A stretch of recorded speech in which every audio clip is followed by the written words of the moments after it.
मेरे को कई ऐसे मैसेज आ चुके हैं, कॉल आ चुके हैं आरएसएस वालों की तरफ से, जो मेरे को धमकियां दे रहे हैं और मेरे को ये कह रहे हैं कि तुम्हें याद नहीं है या तुम भूल गए हो कि तुम भी कभी आरएसएस के मेंबर हुआ करते थे। तो मेरे को बिल्कुल याद है कि मैं उस संगठन का मेंबर हुआ करता था जो इस बच्चों के दर्द को नहीं समझ पा रही है। मैं उस गुंडों के संगठन का मेंबर हुआ करता था जो यहाँ पे 20 दिन से भूखे बच्चे हैं, वो हमारे सोनम सर भूखे प्यासे बैठे हुए थे, उनको ज़बरदस्ती उठा के लेके गई। मैं उस संगठन का मेंबर था जो धर्म के नाम पे लोगों को बांटती है, धर्म के नाम पे लोगों को एक दूसरे से लड़ाती है। मैं उस शर्मनाक संगठन का मेंबर था जो सिर्फ ये बोलती है कि इंडिया में सिर्फ हिंदू को होना चाहिए, बाकी कोई भी धर्म इंडिया में नहीं होना चाहिए, जो सबसे गलत है। भाई मैं इंसान हूँ, मेरे में क्या ऐसा दिख रहा है कि मैं हिंदू हूँ, मुसलमान हूँ, सिख हूँ, ईसाई हूँ?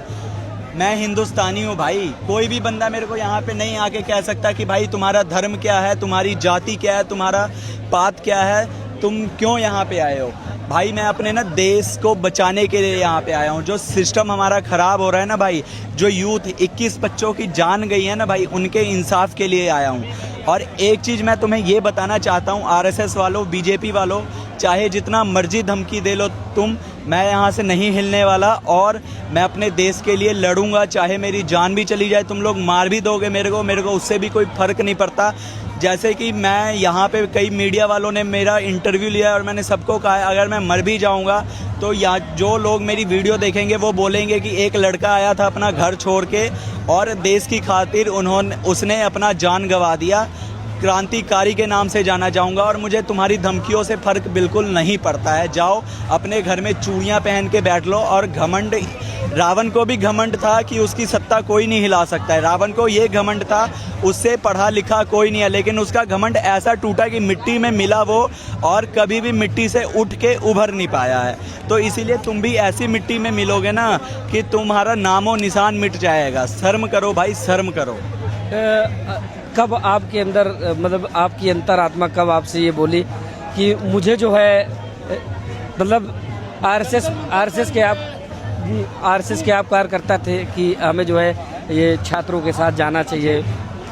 सर देखिए, मैं भी जब स्टार्टिंग में ये प्रोटेस्ट स्टार्ट हुआ था, मैं इतना फॉलो नहीं करता था क्योंकि मेरे को इतना नहीं पता था।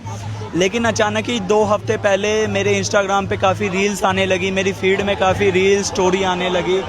तो वो देख के सर मैं फिर मतलब मैंने सोनम सर के बारे में रिसर्च किया। ऐसी महान शख्सियत वो है जो जिस बंदे के ऊपर मूवी बनी हुई है, जिस बंदे के ऊपर किताब लिखी हुई है, पूरे एशिया में उसका नाम गूंजता है। वर्ल्ड वाले दूसरे देश के लोग उस बंदे की किताब पढ़ाते हैं। देश की धरोहर जी, वो हमारे लिए कोहिनूर के हीरे से कम नहीं है। और उस बंदे के साथ तुम ऐसा व्यवहार कर रहे हो। 21 बच्चों ने अपनी जान गंवाई थी और तुम उस बच्चों के बारे में क्या कह रहे हो? ये तो टेररिस्ट हैं, ये तो आतंकवादी हैं, क्या कह रहे हो तुम? भाई शर्म आती है तुम्हें? घटिया सोच है भाई तुम्हारी। याद करो भाई, याद करो। रावण को भी घमंड था, बहुत घमंड था, बट उसका घमंड जब टूटा ना भाई, सब उसे ऐसा टूटा उसका घमंड कि कोई भी उसे आज याद तक नहीं करता है।